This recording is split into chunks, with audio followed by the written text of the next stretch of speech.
the Japanese have been very, very helpful in bringing in genetics for rice, and we have been working with the Japanese through JICA over the last couple of years.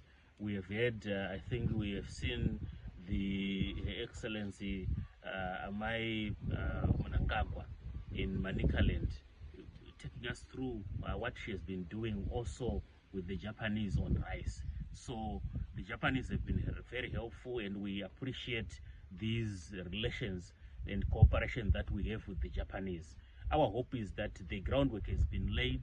We know that Nerica varieties and upland rice varieties can do in Zimbabwe, and therefore now what's left is to really start production, identifying the correct areas of producing it, identifying farmers that want to produce rice, and certainly the next stage would be to focus on processing of rice to ensure that we're able to have what we currently have in the shops, but from our own production and processing.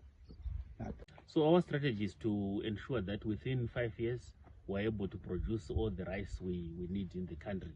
Obviously, once we start, what we've been doing currently is to ensure that the strategy is clear, is approved, and the partners who are supporting us are happy, because apart from just producing the rice, what you need as the base is the seed to grow the rice. That is where the bottleneck is.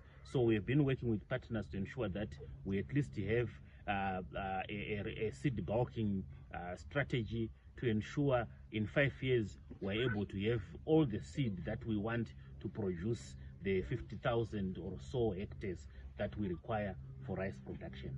And lastly, PS.